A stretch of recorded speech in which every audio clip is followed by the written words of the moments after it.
प्राकृतिक संख्या natural number गिनती में प्रयोग की जाने वाली संख्या 1, 2, 3, 4 etc. को प्राकृतिक संख्या या नेचुरल नंबर कहते हैं। सभी प्राकृतिक संख्या या नेचुरल नंबर के संग्रह को n से सूचित किया जाता है, अर्थात जब गिनती की संख्या 1 से शुरू होती है तब हम उसे प्राकृतिक संख्या या नेचुरल नंबर कहते हैं। और नेचुरल नंबर के समूह को यानी कि 1, 2, 3, 4, 5 जैसे ये समूह में रहेगा तो हम इसे n द्वारा सूचित करेंगे। दूसरा है पूर्ण संख्या यानी होल नंबर्स। जब सभी नेचुरल नंबर के संग्रह में 0 को शामिल कर देते हैं तो उसे पूर्ण संख्या या होल नंबर्स कहते हैं। सभी पूर्ण संख्या के संग्रह को W से सूचित करते हैं। W = 0, 1, 2, 3, 4 etc. अर्थात जब गिनती की संख्या 0 से शुरू होती है तब उसे हम पूर्ण संख्या या होल नंबर्स कहते हैं। पूर्ण संख्या के समूह को यानी जब पूर्ण संख्या समूह में रहे, जैसे 0, 1, 2, 3, 4, 5, 6 इस तरह से समूह में रहे तब हम उसे W द्वारा सूचित करेंगे।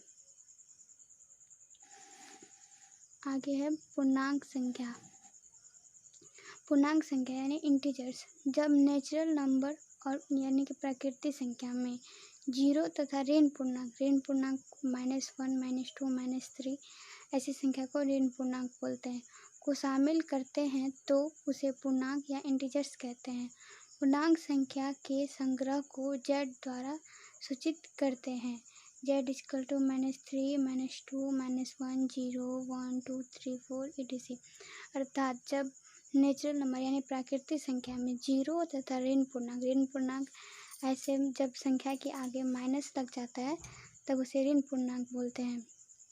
जब 0 तथा ऋण पूर्णांक को प्राकृतिक संख्या यानी नेचुरल नंबर में ऐड कर देते हैं तो वह पूर्णांक संख्या यानी इंटीजर्स हो जाता है।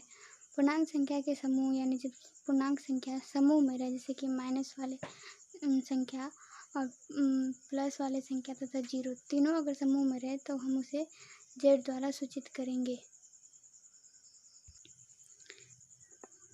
आगे अब प्रमेय संख्या। प्रमेय संख्या यानी रैशनल नंबर। वह संख्या जिसको P/Q के रूप में लिख सकते हैं उसे प्रमेय संख्या या रैशनल नंबर कहते हैं। जहाँ P एवं Q एक पूर्णांक है तथा Q0 = 0। अर्थात जब हम किसी संख्या को P/Q के रूप में लिख सकते हैं तब उसे हम प्रमेय संख्या या रैशनल नंबर कहेंगे। जहाँ पे P एवं Q एक पूर्णांक संख्या होना चाहिए, यानी पूर्णांक संख्या में आगे पीछे देखे कि क्या था, -2 और 1, 2, 3 इस तरह से जब संख्या वो संख्या रहना चाहिए, यानी कि रूट में जो संख्या होता है √2, √3 ऐसा नहीं होना चाहिए। ये अर्थात P एवं Q एक पूर्णांक संख्या होना चाहिए। और Q0 = 0। Q अर्थात नीचे वाला हर में कभी भी 0 नहीं होना चाहिए। एग्जाम्पल में देखेंगे 1/3, 2/3, -2/4, -2/3 यानी हर यानी नीचे में देख सकते हैं कहीं पे भी 0 नहीं है, मतलब नीचे वाले में 0 नहीं होना चाहिए। आगे किसी प्रमेय संख्या को P/Q के रूप में लिख सकते हैं जहाँ Q सदा धनात्मक पूर्णांक होना चाहिए। जब हम किसी संख्या को प्रमेय संख्या के रूप में लिखते हैं तो Q अर्थात नीचे वाला हर धनात्मक पूर्णांक होना चाहिए, अर्थात उस संख्या के आगे माइनस नहीं लगा होना चाहिए।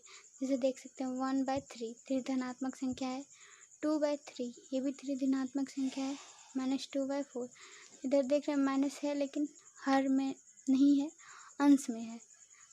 हर में हमेशा धनात्मक संख्या होना चाहिए। यहाँ पे भी देखें -2/-3 यहाँ पे अंश में भी माइनस है, हर में भी माइनस है। तो अगर हम ये माइनस और ये माइनस कट जाता है तो फिर ये हर में धनात्मक संख्या हो जाता है। अर्थात कहीं भी जब हम प्रमेय संख्या को लिखते हैं तो हर यानी Q नीचे वाला हमेशा धनात्मक होना चाहिए तथा 0 नहीं होना चाहिए। और फिर आगे किसी प्रमेय संख्या को P/Q मानने का अर्थ है कि P एवं Q में कोई उभयनिष्ठ गुणनखंड नहीं हो तथा Q 0 से बड़ा हो। अर्थात जब हम किसी संख्या को प्रमेय संख्या लिखते हैं तो उसमें उभयनिष्ठ गुणनखंड अर्थात कि वो संख्या उसमें जो प्रमेय संख्या लिखी वो किसी से कटता नहीं है। जैसे कि देख सकते हैं 4/6 ये 2 से कट जाएगा, 2 दूना 4, 2 तिया 6, यानी इसका उभयनिष्ठ गुणनखंड हो गया 2। ऐसा नहीं होना चाहिए। जब भी होना चाहिए जैसे हम 4/6 लिखे तो ये एक परिमेय संख्या नहीं हुआ। इसको हम कटा के 2 दूना 4, 2 तिया 6, 2/3 लिख दिए तो ये एक परिमेय संख्या हो गया। तथा Q यानी हर नीचे वाला 0 से बड़ा होना चाहिए। आगे अपरिमेय संख्या यानी इरेशनल नंबर, वह संख्या जिसे p/q के रूप में नहीं लिखा जा सकता है वह अपरिमेय संख्या होता है। जैसे कि √3, √5, √6, इस रूट वाले संख्या जितने भी होते हैं वो अपरिमेय संख्या होते हैं। और रूट वाले संख्या को जब हम रूट हटा के भी लिखेंगे तो भी वो अपरिमेय संख्या होगी, क्योंकि उसको रूट हटाने के बाद भी हम देखेंगे कि वह परिमेय संख्या के रूप में नहीं आएगा। वास्तविक संख्या है रियल नंबर्स, परिमेय संख्या तथा अपरिमेय संख्या को वास्तविक संख्या यानी रियल नंबर्स कहते हैं। इसे R द्वारा सूचित करते हैं। रियल नंबर्स यानी परिमेय संख्या जानते हैं हम लोग किसे कहते हैं, पीछे देख चुके हैं। और अपरिमेय संख्या, दोनों को हम लोग रियल नंबर्स कहते हैं। प्रत्येक परिमेय संख्या एक वास्तविक संख्या है। सभी परिमेय संख्या एक वास्तविक संख्या है। प्रत्येक अपरिमेय संख्या एक वास्तविक संख्या है। तो सभी अपरिमेय संख्या भी एक वास्तविक संख्या है। लेकिन प्रत्येक वास्तविक संख्या या तो परिमेय संख्या होगी या तो अपरिमेय संख्या होगी। अर्थात जब हम देखते हैं, हमने रियल नंबर्स की यानी वास्तविक संख्या के डिफिनेशन में देखा कि सभी परिमेय तथा अपरिमेय संख्या को वास्तविक संख्या कहते हैं। तो यहाँ पे देखिए कि सभी परिमेय तथा अपरिमेय संख्या वास्तविक संख्या है, लेकिन सभी वास्तविक संख्या जरूरी नहीं है कि परिमेय संख्या हो, वो अपरिमेय संख्या भी हो सकती है। और जरूरी नहीं कि अपरिमेय संख्या हो, परिमेय संख्या भी हो सकती है। संख्याओं का संख्या रेखा पर निरूपण, representation of numbers on number line. यहाँ पे हम लोग देखेंगे संख्या का संख्या रेखा पर निरूपण कैसे करेंगे। सबसे पहले हम लोग नेचुरल नंबर यानी कि प्राकृतिक संख्या को देखते हैं। इसके लिए हम एक लाइन बनाएंगे, इस तरह से एक लाइन बनाएंगे।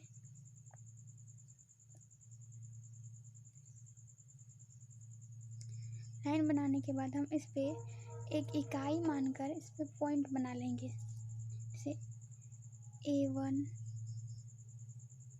A2, A3, A4, A5, A6, इस तरह से हम लाइन बना लेंगे।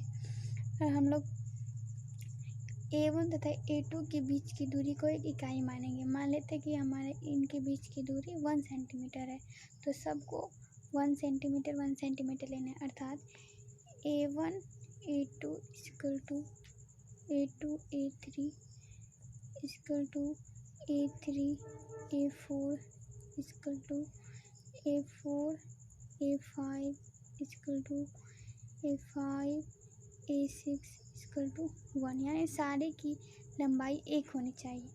हम लोग नेचुरल नंबर को संख्या रेखा पर निरूपित कर रहे हैं। अर्थात नेचुरल नंबर हम लोग जानते हैं कि 1 से शुरू होता है, तो A1 1 को निरूपित करेगा, A2 2 को, A3 3 को, A4 4 को, A5 5 को, A6 6 को। इस तरह से संख्या रेखा यानी ये एक संख्या रेखा हो गया जिसपे A1 A को निरूपित कर रहा है, A2 2 को निरूपित कर रहा है, A3 3 को निरूपित कर रहा है। अर्थात इस तरह से हम देख रहे हैं कि संख्या रेखा पर संख्या को निरूपित किया है, नेचुरल नंबर को निरूपित किया गया है।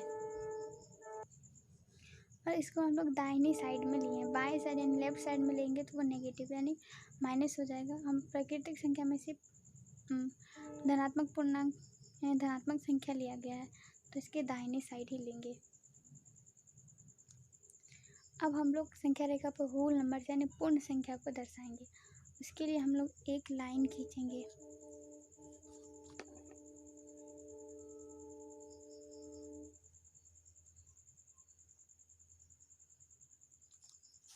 और हम लोग बिंदु बन देंगे, पॉइंट दे देंगे 0 A1 A2 A3 A4 A5 इस तरह से। अब हम लोग जानते हैं कि पूर्ण संख्या 0 से स्टार्ट होता है, तो यहाँ पे O 0 को निरूपित करेगा, A1 1 को, A2 2 को, A3 3 को, A4 4 को, A5 5 को इस तरह से निरूपित करेगा। और वहाँ पे हम लोग हर पॉइंट के बीच की दूरी एक इकाई मानकर रखेंगे और सबकी दूरी एक बराबर होनी चाहिए, यानी कि जैसे कि O A1 equal to A1 A2 equal to A2 A3 equal to A3 A4 equal to A4 A5 equal to 1, यानी सबकी लंबाई 1 होनी चाहिए। इस तरह से हम पूर्ण संख्या को संख्या रेखा पर निरूपित करेंगे।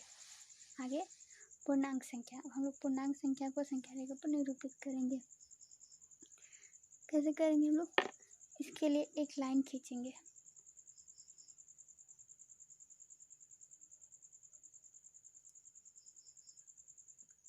पूर्णांक संख्या हम लोग जानते हैं, इसमें 0 ऋणात्मक पूर्णांक दोनों को ऐड करना होता है। इसके लिए हम लोग सबसे पहले क्या करेंगे, ये बड़ा ले लेते हैं, छोटा सा में नहीं होगा।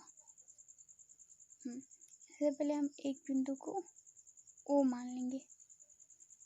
इसके दाहिने साइड धनात्मक पूर्णांक को दर्शाएंगे, A1 A2 A3 A4 A5। इसी तरह से इधर ले लेंगे B1 B2 B3 B4। इस तरह से आगे भी होगा। और हम लोग पूर्णांक संख्या में 0 यानी O जो है वो 0 को निरूपित करेगा तथा इसमें धनात्मक पूर्णांक तथा ऋणात्मक पूर्णांक दोनों आते हैं। तो धनात्मक पूर्णांक को राइट साइड यानी कि दाहिने साइड में लिखेंगे, यानी 1 2 3 4 5। और ऋणात्मक पूर्णांक को बाएं साइड में लिखेंगे, यानी लेफ्ट साइड में -1 -2 -3 -4। इस तरह से ये होगा संख्या रेखा पर पूर्णांक संख्या का निरूपण। हम परिमेय संख्या को भी संख्या रेखा पर निरूपित कर सकते हैं। इसके लिए हम लोग एक संख्या रेखा बनाएंगे, यानी लाइन खींचेंगे।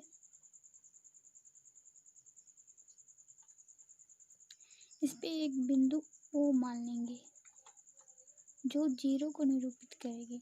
वो O के दाहिने साइड धनात्मक परिमेय संख्या को निरूपित करेंगे तथा इसके बाएं साइड यानी लेफ्ट साइड में ऋणात्मक परिमेय संख्या को निरूपित करेंगे। इसके लिए हम लोग एक इकाई मानकर इस पे बिंदु रख लेंगे, A1 A2 A3।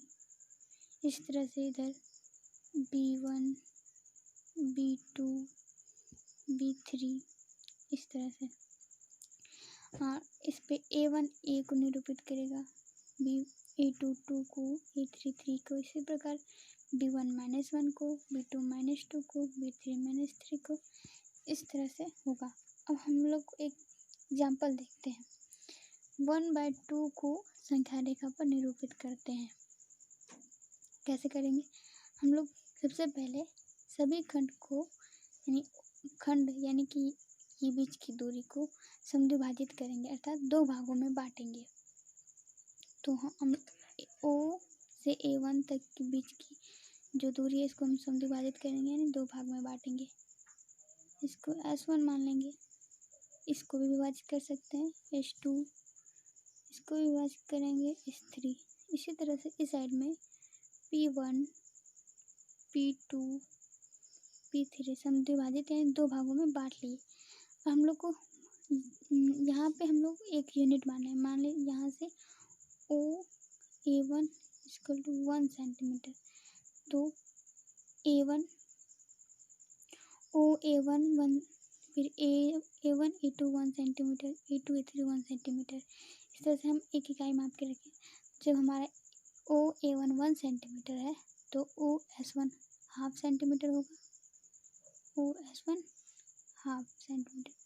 इस तरह से हम देख सकते हैं कि S1 1/2 को निरूपित करता है, यानी हाफ, या हम लोग हाफ यूनिट मान ले, सेंटीमीटर मान ले, किसी भी इकाई में अगर हम लोग मापते हैं तो उसका आधा तो हाफ को ही निरूपित करेगा ना, तो इसलिए S1 तो 1/2 को निरूपित करता है। इसे अगर हम लोग -S1 1/2 को निरूपित करना हो तो हम लोग ऋणात्मक यानी लेफ्ट साइड में लेंगे, तो -1/2 यानी P1 -1/2 को निरूपित करेगा। हम लोग एक और एग्जाम्पल देखते हैं। 1 कितना लेते हैं, 5/3 लेते हैं। दूसरा एग्जाम्पल, इसके लिए हम लोग एक संख्या रेखा बनाएंगे, लाइन बना लेंगे। इस पर हम लोग एक बिंदु O मान लेंगे जो 0 को निरूपित करेगा। इसके दाहिने साइड में जानते हैं धनात्मक परिमेय संख्या को निरूपित करेंगे, तो हम एक यूनिट मापकर एक खंड बना लेंगे A1 A2, दूसरे साइड लेफ्ट साइड में भी B1 B2। लेफ्ट साइड वाला ऋणात्मक परिमेय संख्या को निरूपित करेगा और राइट साइड वाला धनात्मक, 1 2 फिर -1 -2। हम यहाँ पे देख सकते हैं OA1 = A1 A2 = 1 सेंटीमीटर। इसी प्रकार OB1 = B1 B2 = 1 सेंटीमीटर। मतलब सारे की लंबाई एक होनी चाहिए, सारे की यूनिट एक यूनिट मापकर हम लोग एक खंड बनाएंगे। हम लोग 5/3 को निरूपित करेंगे, इसलिए हम प्रत्येक खंड को 3 भाग में बांटेंगे, एक यानी 1 2 3। इसी प्रकार इसको भी बांटेंगे 1 2 3। इसी प्रकार लेफ्ट साइड में भी छोड़ देते हैं। इसमें क्या करना है, हम लोग यहाँ से गिनती स्टार्ट करते हैं। ऊपर में क्या है 5, 1 2 3 4 5, यानी यहाँ पे 5 पड़ता है, तो ये वाला बिंदु 5/3 को निरूपित करेगा। तो हम इसको नाम दे देते हैं S1 S2 S3 S4, यानी S4 5/3 को निरूपित कर रहा है। फिर अगर हम लोग -5/3 को करना होता तो हम लोग इस साइड भी 3 खंड में बांटते, 1 2 3।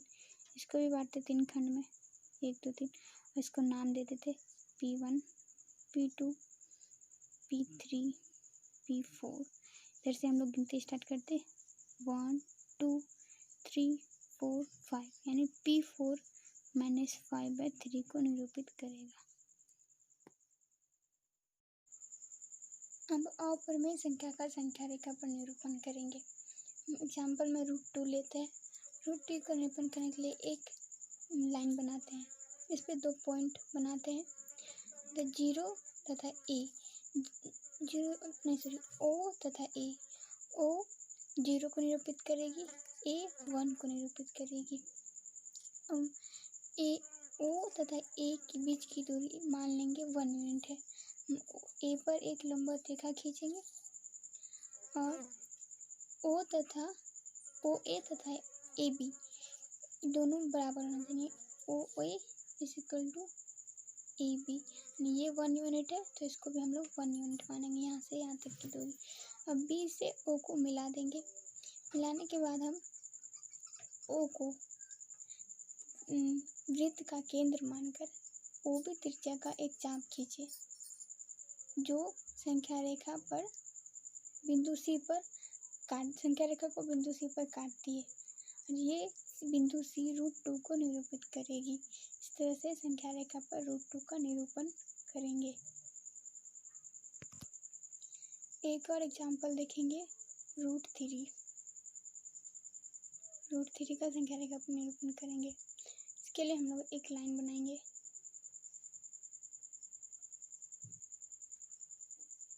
पे बिंदु मान लेंगे, ये O था A।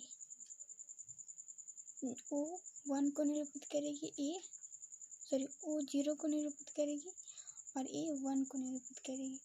अब हम 1 पे एक लंबवत रेखा खींचेंगे, A पे लंबवत रेखा खींचेंगे, जहाँ OA = इस बिंदु को मान लेंगे B। AB होना चाहिए, जहाँ OA = AB, यानी मान लेते हैं OA 1 यूनिट है, तो AB भी 1 यूनिट होगा। अब हम लोग B तथा O को मिला देंगे। मिलाने के बाद हम O को केंद्र मानकर OB त्रिज्या का एक चाप खींचेंगे इस तरह से।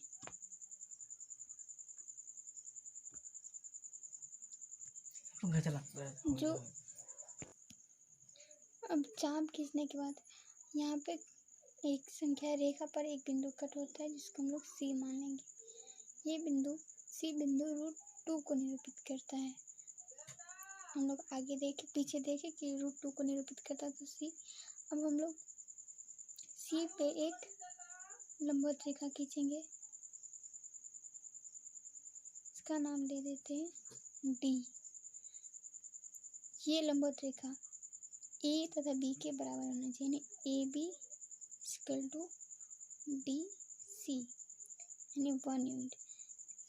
मतलब OA इक्वल टू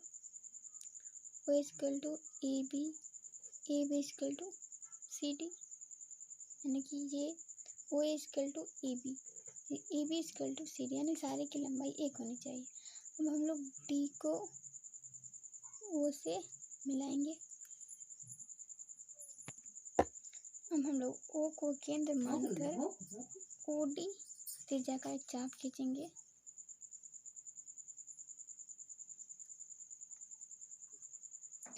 जो संख्या रेखा पर कटती है।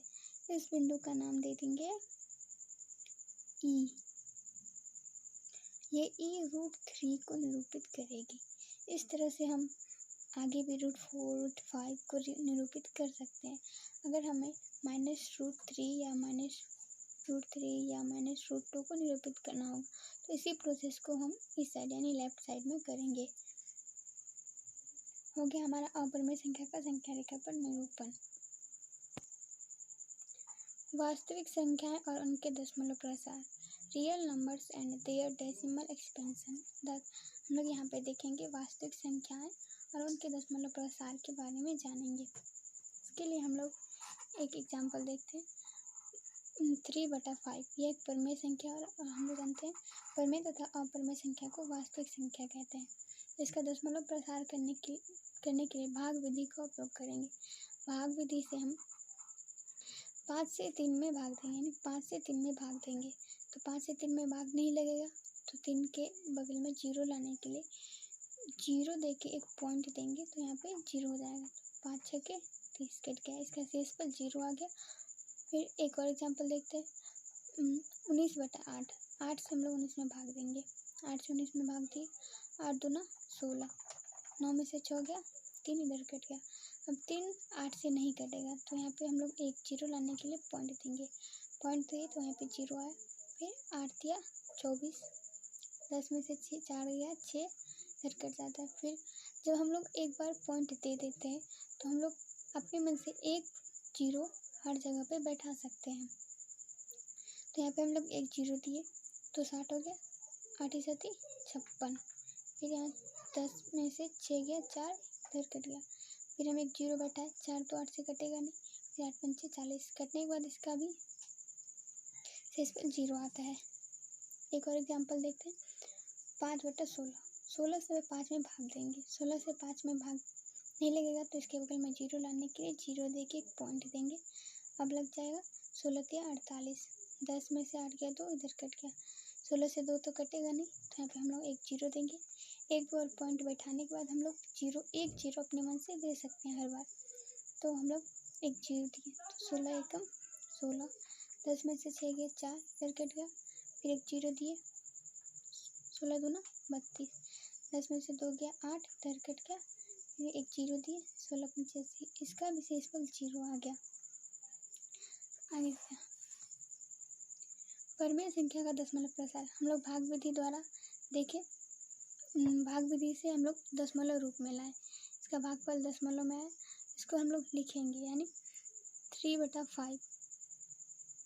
इसका दशमलव प्रसार कैसे करेंगे 0.6 इस तरह से। तो यहाँ पे 3/5 का भागफल आया था 0.6, 19/8 का भागफल आया था 0.375 और 5/16 का भागफल आया था 0.3125, यानी इस तरह से परमेय संख्या को दशमलव रूप में लिखना दशमलव निरूपण होता है। इसे दशमलव रूप में लाने के लिए भाग विधि का उपयोग करेंगे। और एक एग्जाम्पल देखते हैं। 10/3। 3 से हम लोग 10 में भाग देंगे। 3 से 10 में भाग दिए, 3 तिया 9। 10 में से 9 जाएगा 1। फिर 1 3 से कटेगा नहीं, तो 0 लाने के लिए अब एक पॉइंट देंगे तो यहाँ पे 0 आएगा। फिर 3 तिया 9। फिर 10 में से 9 जाएगा 1, 0 दिए। फिर 3 तिया 9। फिर 10 में से 9 जाएगा 1। इस तरह से 3 बार रिपीट हो रहा है, तो हम लोग एक इतना करके डॉट डॉट दे दें। इसका मतलब है कि 3 बार रिपीट होगा। एक और एग्जाम्पल लेते हैं। 2/11। 11 से 2 में भाग देंगे। 11 से 2 में भाग देने के लिए यहाँ पे 0 लाना होगा। 0 लाने के लिए 0 देके एक पॉइंट देंगे तो यहाँ पे 0 आ जाएगा। 11 एकम 11। 10 में से जाएगा 9, इधर कट जाता है। फिर एक बार पॉइंट देने के बाद हम लोग एक 0 बैठा सकते हैं हर बार, तो यहाँ पे हो गया 90। 11 8 88। 10 में से 8 गया 2, इधर कट गया। फिर हम लोग एक 0 दिए। फिर 11 एकम 11। 10 में से 1 गया 9, इधर कट गया। एक और 0 दिए। 11 8 88। फिर 10 में से 8 गया 2, इधर कट गया। यानी कि हम लोग देख रहे हैं 1818 रिपीट हो रहा है, तो हम इसको डॉट डॉट करके लिखते हैं, मतलब ये रिपीट हो रहा है। इसका दशमलव निरूपण कैसे करेंगे? 10/3 का भागफल आया था 3.33, तो इसलिए 10/3 इक्वल टू 3.33 डॉट डॉट लिख देंगे। तो इसका ये परमेय संख्या होगा। इसका दशमलव निरूपण हम लोग भाग विधि द्वारा किए। दूसरे का भी 2/11 था। 2/11 बराबर 0.1818। यहाँ पे भागफल 18 आया था। इसको हम इस तरह से भी लिख सकते हैं 3.3 ऊपर पे एक डैश, इसमें हम लोग 0.18 डैश, इस तरह से भी हम लोग लिख सकते हैं। एक और चीज़, जब हम लोग भाग विधि से परमेय संख्या में भाग देते हैं जिसका शेषफल 0 आ जाता है, तो यह एक शांत दशमलव हुआ। शांत दशमलव निरूपण कटने के बाद जब शेषफल 0 आ जाता है तो यह एक शांत दशमलव निरूपण हुआ। इसका भी 0 आया था, यह भी एक शांत दशमलव निरूपण हुआ। इसका भी कटने के बाद 0 आया था शेषफल, तो यह भी एक शांत दशमलव निरूपण हुआ। और आगे हम लोग देखते हैं, इसमें कटने के बाद इसमें कटता ही नहीं था, शेषफल में सब कुछ बच जाता, बार बार रिपीट होने लगता था शेषफल, तो यह एक अशांत दशमलव निरूपण हुआ। अशांत दशमलव निरूपण जो कट जाने भाग विधि से हम लोग जब कटाएंगे जिसका शेषफल 0 आ जाता है तो वह एक शांत दशमलव हुआ। जिसका शेषफल बार बार रिपीट होता है तो वह एक अशांत दशमलव निरूपण हुआ। परमेय संख्याओं के दशमलव रूप में शांत या अशांत होने की पहचान तथा उनका दशमलव रूप में लिखने के नियम। यानी परमेय संख्या जब 1/3 अगर हम लेते हैं तो वो दशमलव रूप में जब लिखेंगे उसको, तो वो शांत होगा या अशांत, इसकी पहचान हम लोग कैसे करेंगे और उसका दशमलव रूप में लिखेंगे कैसे। पहला नियम, भाग विधि द्वारा दिए गए परमेय संख्या को दशमलव रूप में बदले। यानी हम लोग आगे पीछे देखे भाग विधि से कैसे हम लोग परमेय संख्या को दशमलव रूप में बदले। एग्जाम्पल भी देख लेते हैं। मान लेते हैं 1/2, यह एक परमेय संख्या है, जानते 2 से हम लोग 1 में भाग देंगे। 2 से 1 में भाग नहीं लेगा, 0 देके पॉइंट देंगे, यहाँ पे 0 आएगा। 2 पंचे 10 कट गया, तो ये इसका दशमलव भागफल जो दशमलव रूप में आया यही दशमलव निरूपण। इस तरह से हम लोग भाग विधि द्वारा दशमलव रूप में लाएंगे। अब दूसरा नियम, बिना लंबी प्रोसेस किए यानी बिना भाग विधि का उपयोग किए हुए कैसे पहचानेंगे कि संख्या शांत है या अशांत दशमलव निरूपण है। यदि किसी परमेय संख्या के हर का गुणनखंड 2 या 5 या दोनों हो तो इसका दशमलव निरूपण शांत होगा या शांत या अवसानी होगा। अर्थात जब हम परमेय संख्या लेते हैं कोई, उसके अंश का यानी नीचे वाला का अगर गुणनखंड करने पर 2 और 5 आता है तो तो वो एक शांत दशमलव निरूपण है। जैसे कि हम लोग 19/18 लेते हैं, 19/8, तो ये हर है, हर में 8 है, 8 का गुणनखंड करते हैं,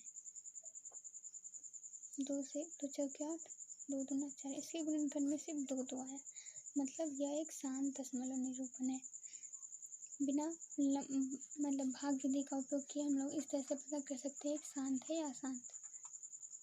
तीसरा, यदि परिमेय संख्या में 2 या 5 के अलावा अन्य रूट गुणनखंड हो तो इसका दशमलव निरूपण अशांत या अनवसानी होगा। अर्थात जब हम परिमेय संख्या का हर का यानी नीचे वाले का गुणनखंड करते हैं, उसमें 2 या 5 नहीं आकर कोई और संख्या इस तरह से गुणनखंड किए, उसमें गुणनखंड में 2 या 5 नहीं आकर कोई और संख्या आता है, तो वह एक अशांत या अनवसानी दशमलव है। जैसे कि 2/11 लेते हैं, यहाँ पे 11 का गुणनखंड करेंगे तो क्या होगा, 1 से 11 बार में ऐसे 1 गुना 11, बस इसके अलावा और कोई संख्या नहीं, यानी 2 आ रहा नहीं 5 आ रहा है, यानी एक अशांत या अनवसानी दशमलव है। 10/3 देखते हैं, 3 का गुणनखंड करेंगे तो क्या आएगा, 3 से एक बार में 3 ही आया, 3 और 1, यानी इसमें ना ही 2 आया ना ही 5 आया, यानी यह एक अशांत या अनवसानी दशमलव हुआ। शांत दशमलव को p/q के रूप में लाना, यानी हम लोग शांत दशमलव को p/q के रूप में कैसे लाएंगे। 4.5 यह एक शांत दशमलव है, इसको हम लोग p/q के रूप में कैसे लाएंगे, तो 4.5 है तो पॉइंट को उड़ाएंगे, नीचे आएगा 10, यानी 5 9 45, 5 दूना 10, यानी 9/2, 9/2, यानी ये दशमलव रूप में, इसको हम इस तरह से p/q के रूप में लिख सकते हैं।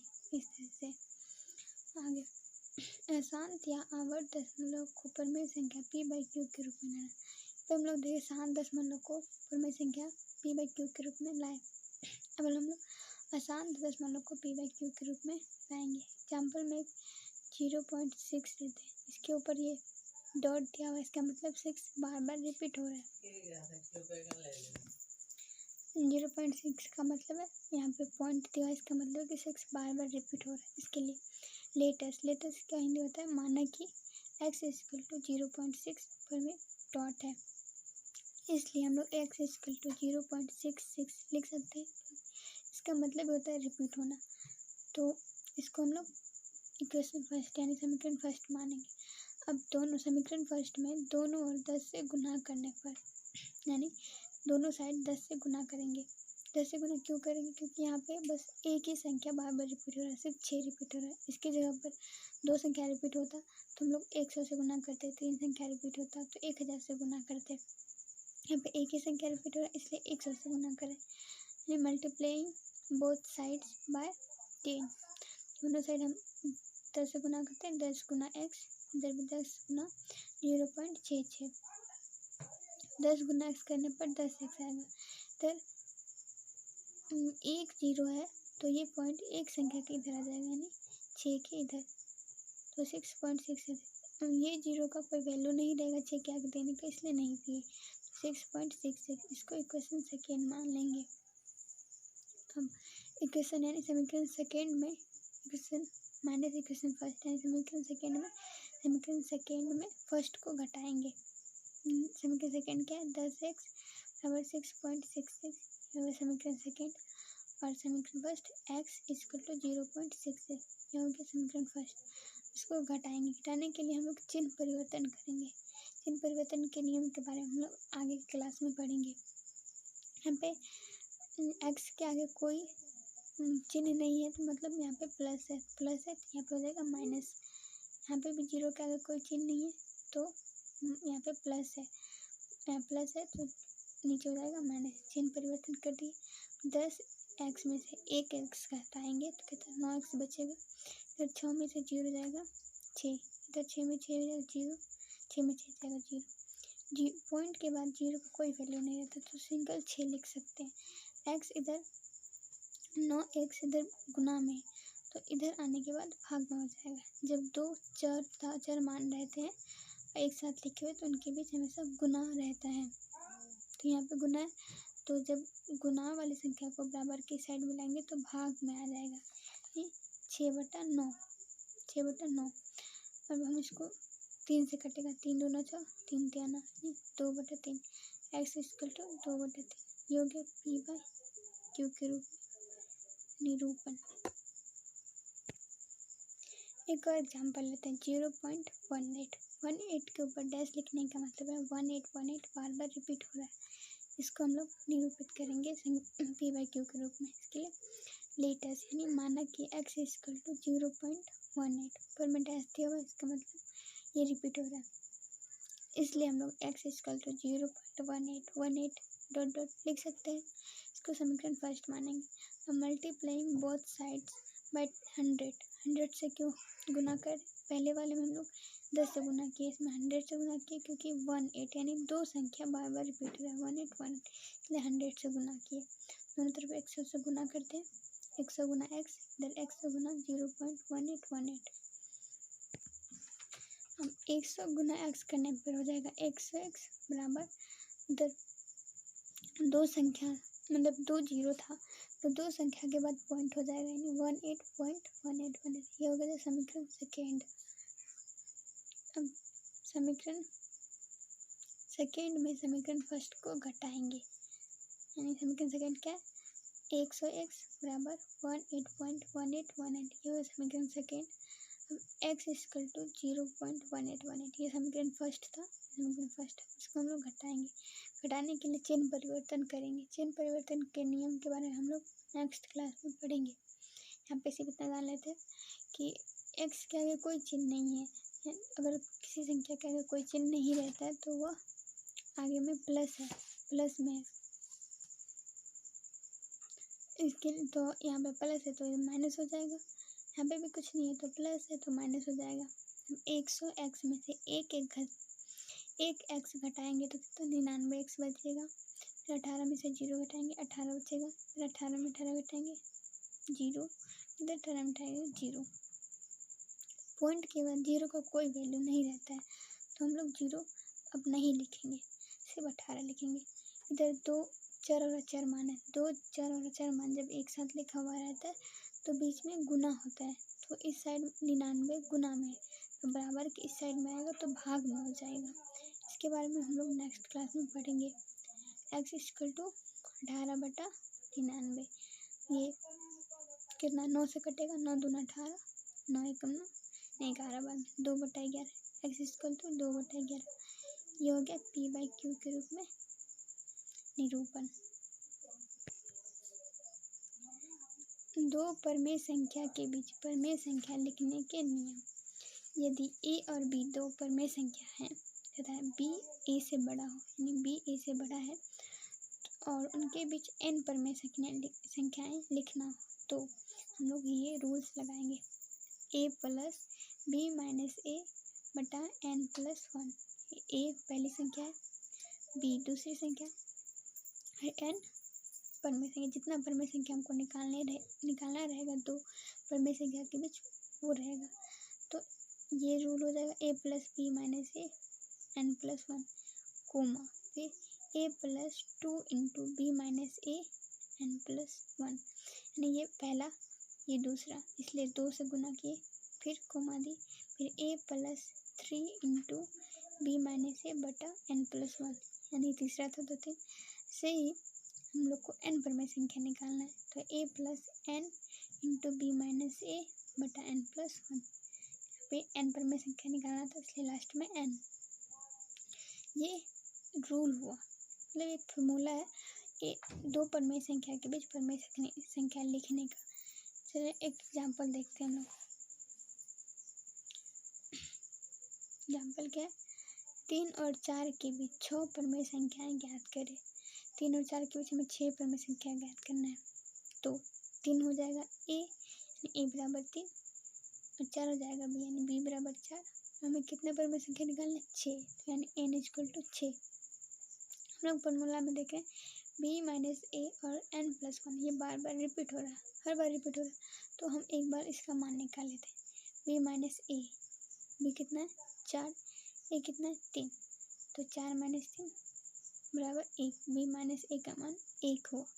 फिर n प्लस 1, n कितना है 6, 6 और प्लस 1 तो कितना हो जाएगा 7। n प्लस 1 का मान 7।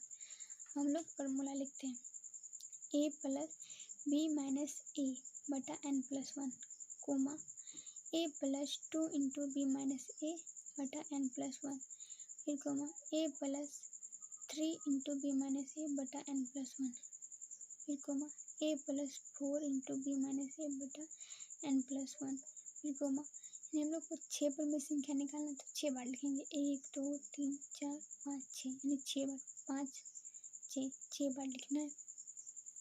अब हम लोग सबका मान बैठाएंगे। ए का मान क्या था 3 है, ए का मान ए बराबर 3 है तो ए बराबर 3 प्लस बी माइनस ए का मान क्या था 1 तो 1 लिखे। n प्लस 1 का मान क्या था 7 तो बटे 7 लिखे। फिर कोमा दिए, दूसरा ए बराबर 3 तो 3 प्लस 2 इंटू 1 यानी ब्रैकेट हटाने पर यहाँ पे इंटू यानी गुना आता है। बी माइनस ए का मान क्या था 1 यानी 2 इंटू 1 बटा 7 कोमा दिए। फिर ए बराबर 3 है तो 3 प्लस 3 है 3 गुना बी माइनस ए का मान 1 यानी 3 इंटू 7 बटा 7 n प्लस 1 का मान 7 है।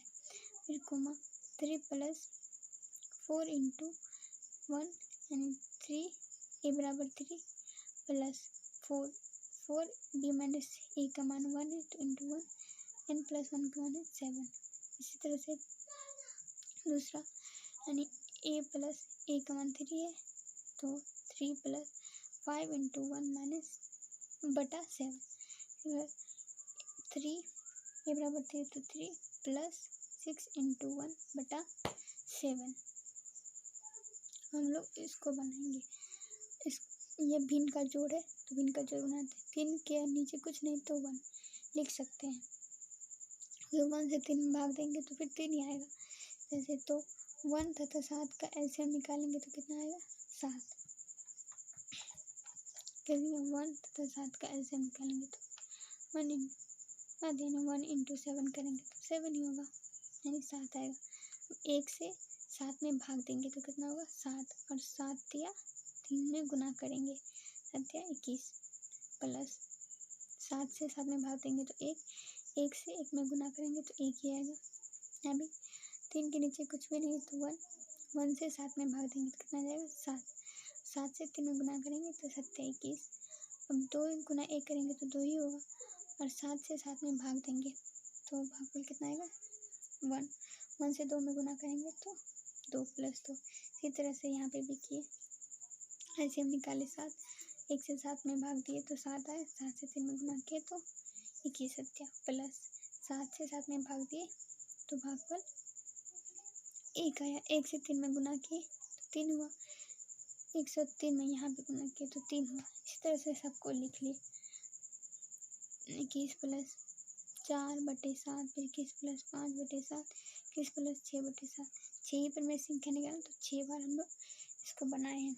अब 21 प्लस 1 तो 22/7 21 plus 2 23/7 21 plus 3 24/7 21 plus 4 25/7 21 plus 5 26/7 21 plus 6 27/7। ये 3 और 4 के बीच 6 पर में संख्या निकालें 1 2 3 4 5 ये हो गया 6 पर में संख्या 3 और 4 के बीच में।